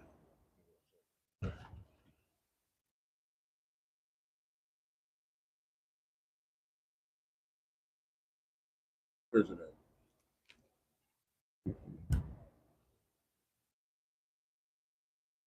Looking for the best grammar. You talking about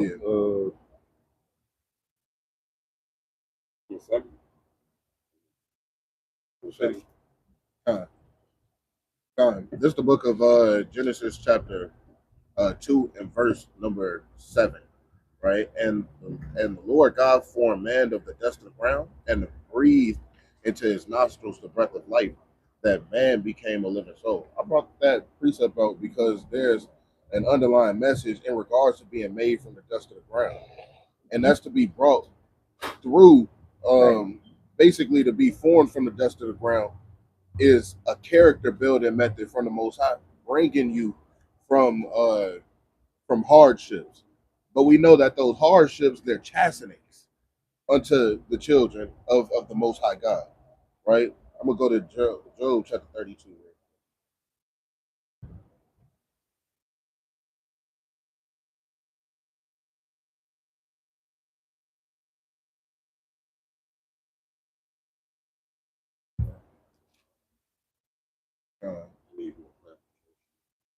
No, I'm just letting them go because I'm gonna say I can agree to a certain extent, but yeah, because we thinking I'm looking for the specific acts of wickedness that will cause the Most High to bring wrath upon us, right? As a result of breaking His laws, right? So prior to Adam and Eve being brought into the garden, because we know that He plucked them out of a nation of people that were Adam's, Right. right? But prior to that, Him plucking them, we read nothing about that group or that nation being out of pocket. You see what I'm saying? It wasn't until that He brought them from that group of people, put them in the garden, they started to bring forth children. Esau, wicked ass, as Cain was born, killed Abel, got his ass tossed out of there, back out there with the rest of the Adamites, and then he took the wicked ass behavior to the rest of the Adamites and caused what later on forced the flood. So if you see it from that perspective, wickedness didn't even exist within us until Cain ass, aka Esau, was created. And his first method to create him was the killing of Cain. It was the killing of Abel. And the Lord marked him, took his melanin from him, threw his ass out there back into the world with the rest of the people who ain't never seen a damn pale person a day in their life, right? But the Lord wanted him to suffer for what he did, so he didn't allow nobody to put him to death. But he still went out there with his wicked ways, and he contaminated everybody else. He brought the wickedness into the Adamites that caused the Lord to destroy them, that caused them to wax worse and worse, because prior to that, there is no accounts of the Adamites going the hell off until the white man showed his dusty ass up in the mix as Cain, right? So if you see it from that perspective, then you got Cain is the embodiment of the demonic and wicked, unrighteous spirits that rule this earth, and wherever that spirit go, the Lord wrath follows behind, because he's out there manipulating everybody, forcing everybody to live by his unrighteous ways.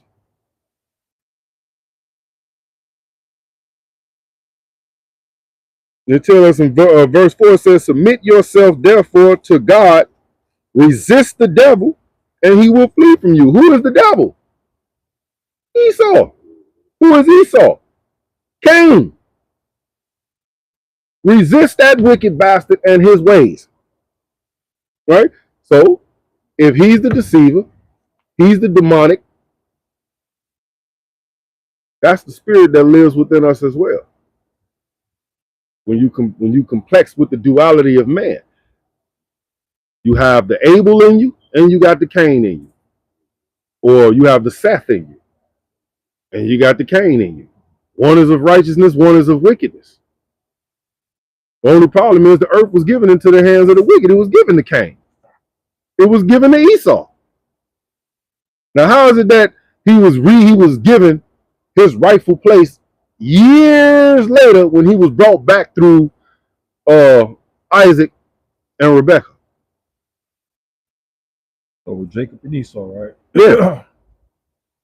That's the same The Lord smoked his ass and everybody else. But none of them come through Seth. He wiped Cain and all of them out, including the rest of the world who wasn't even part of him but started taking part in his ways.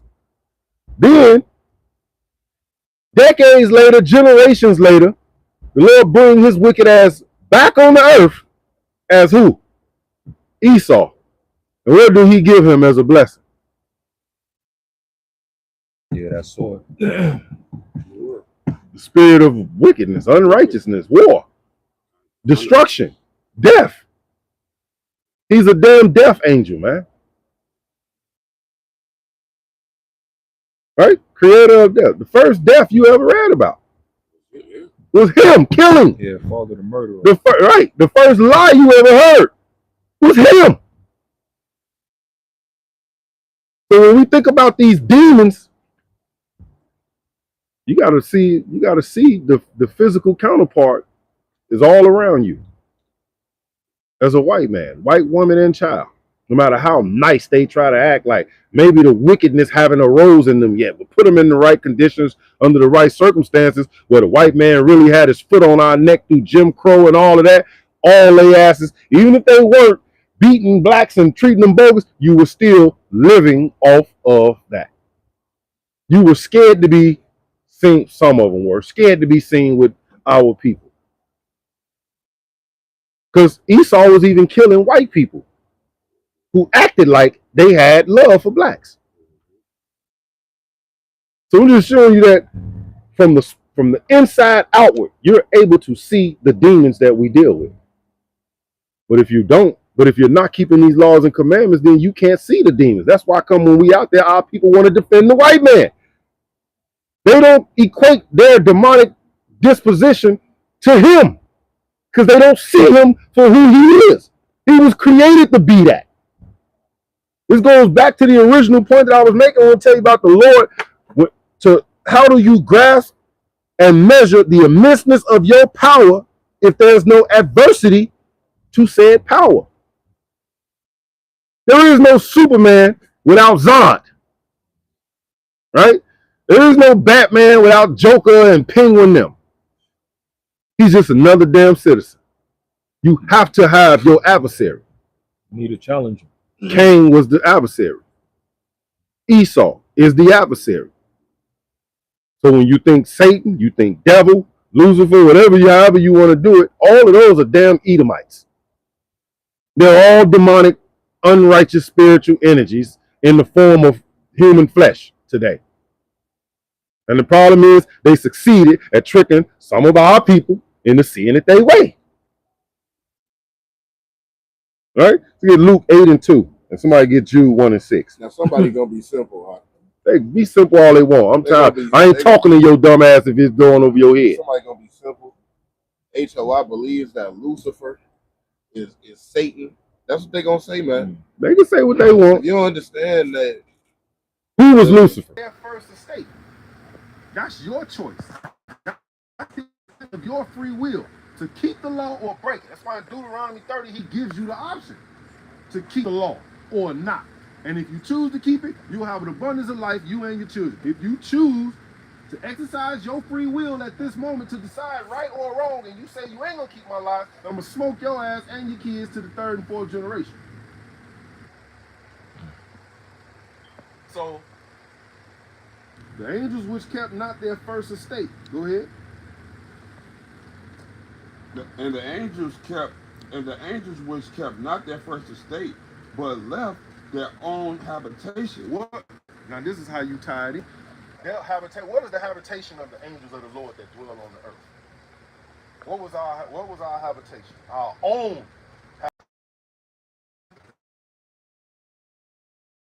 Stand there and fight in 70 AD. We didn't trust that the Lord would have delivered us out of that because we was wicked as hell and we knew he wasn't dealing with us. So our black asses ran. Yeah, and it was good for you. You better have run. Yo, that's Because wicked. nobody want no smoke with no wicked ass Roman army. And then on The top Lord of that, sent him, like he said, to put boot and ass. then on Hey. top of that, Christ prophesied about it. You better have run. You know what I'm saying? I know y'all know the account in the Kings. Yeah, Luke man. 20. In the Kings where Micaiah was coming to prophesy, and they said, Oh yeah. Oh I yeah. don't think you want that nigga to prophesy for you. Oh yeah, cut. Right? Against They told Ahab. him, Ahab. yeah, come. Yeah, And Ahab. They said, man, prophesying to us something good. He said, whatever the Lord says, that will I speak. That's what I'm going to speak. Truth. So you got to consider Y'all Israel was going like on. that in regards to Most Christ High too. gonna come see y'all ass. Mhm. Israel was just like that in regards to Christ too. God. When Christ said that till the time of the Gentile be fulfilled, they like, oh no, get us another prophet. Matter of fact, go ahead and hang him on the tree, nail him to the cross, cut that tree up, make some pillars, man, run it into the ground. They didn't want to hear what Christ had to say. That's why he said that the love of a prophet don't really exist in his own man. He ain't loved in his own damn In his country, place, and everything. own country, man. Go ahead, Doc. Okay, He said he better have run. But left their own habitation, he have reserved an everlasting change under darkness unto the judgment of the great day. So it says an everlasting change. That's telling you that your trials and tribulations are going to be continuous. Right? This is what Paul be speaking about when he's telling you about that war that there's no discharge from until the return of Christ and the judgment goes out. You're going to always be in these chains. It's not talking physical chains. It just means that you're going to always be limited. You're going to always be bound by trials and tribulations every day of your life. That's what you're enduring through until the end. Right? So it says, under darkness unto the judgment. Key, until the judgment of the great day, right? Amos 5 and 18, that is that great day of judgment, right? When the Most High crack, when Yahweh shall crack that damn sky, what is that day to you? Right? That day is darkness Not light. and not light. Not like. Right? Even in verse 7, go ahead. Verse 7. Even as Matthew 12. them in a like manner, giving themselves over to fornication. Because Sodom and Gomorrah was two cities, Sodom and Gomorrah and the cities about but it was 5 in total. It never mentioned the name of the other 3, and if it did, I haven't ran across them. Rakatha. Yeah, I don't remember the name of the 3 cities, but it was 5. But Sodom and Gomorrah was the main threshold. They were like the damn capital. Okay? And that's where we at to this day.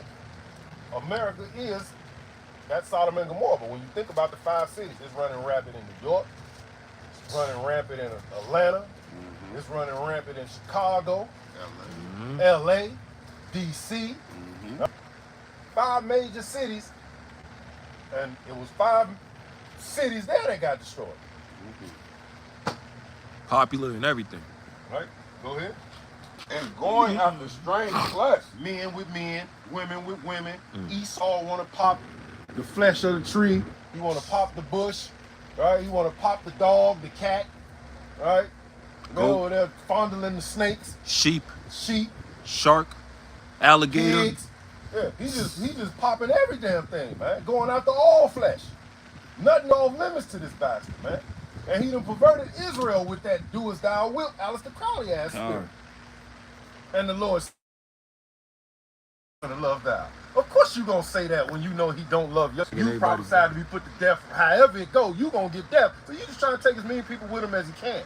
Especially of Israel. Because he don't know who the elect is, just like we don't.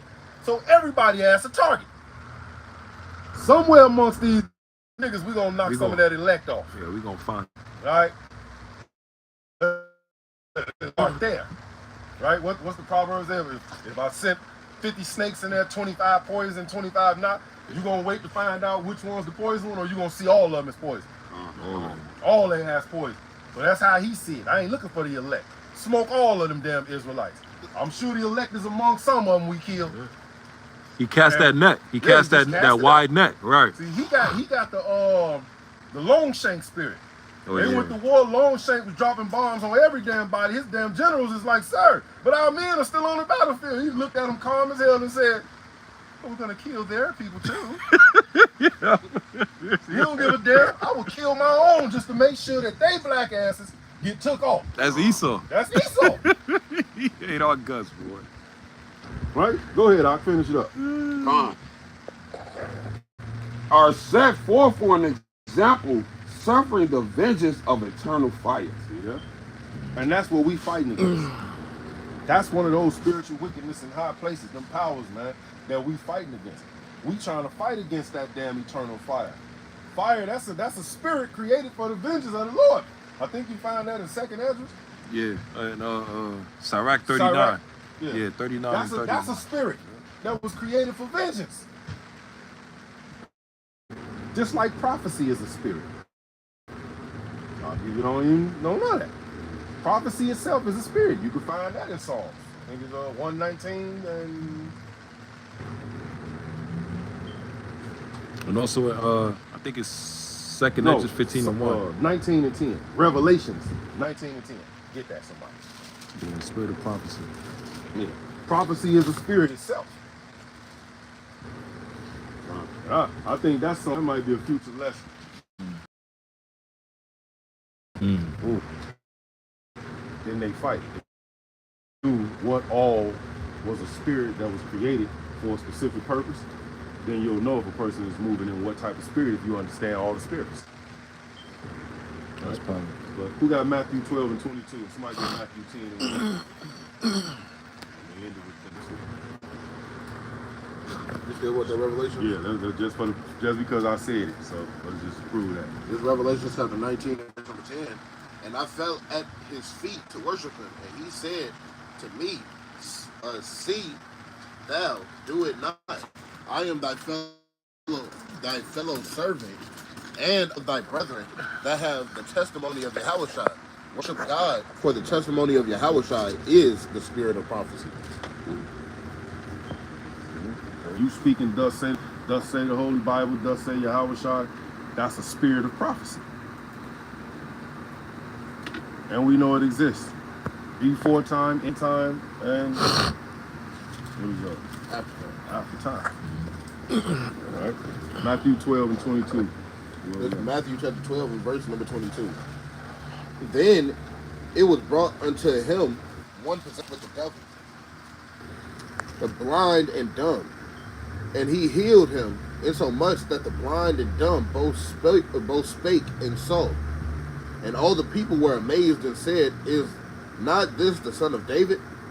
But when the Pharisees heard it, they said, this fellow does not cast out devils, but by Beelzebub, the prince of the devils. How the hell the devil gonna cast out the devil? So you basically telling me that Satan sent one of his own minions to fight against his efforts.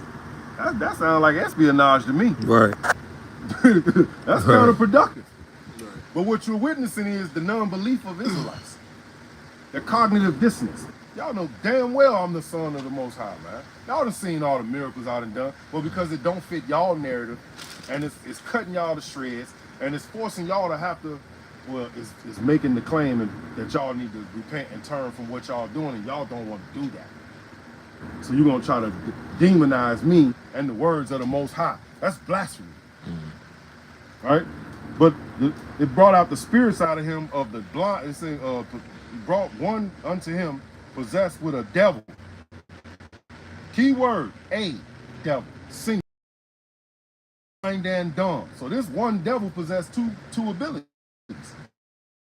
To make you guys not be able to see and not be able to hear. Why is that so important? Why is that so powerful? What does you know what that looks like? Like him snatching your eyes to see with and hear with this word, understanding it from your eyes. Yeah, we know it physically in those possession states that a physical possession of deaf and dumb, you literally physically blind, can't see, can't hear, but also a double entendre from a spiritual perspective. You can't interpret this word of the Lord. You can't keep the word of the Lord. You can't agree with the word of the Lord if your eyes and ears are not open by the Lord. You have to be chosen. So this has to happen to someone who the Lord has not woken up to his word yet. And if it happens to someone that the Lord has opened his word up to, then the Lord is using you as a natham or metanatham. Destruction. All right? You a vessel fitted for destruction. You were made to be an example. This is why you got leaders who were up here who now find themselves down at the bottom. They were built up to be torn down by the Lord to be made as an example.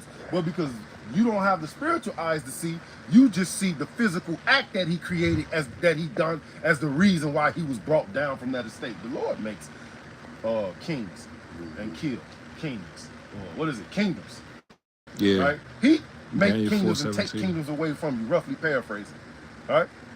Hey, Salakia, quick point with that. I know them 250 men would have never thought what happened to Dathan and Korah and Abiram would happen. Oh.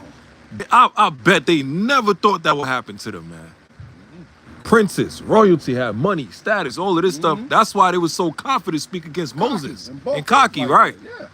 They never would have thought that was going to happen to those three. And now we talking about them till 2025 to this day as an example. Or don't be like them. Right. AD. Don't be like them. That's another.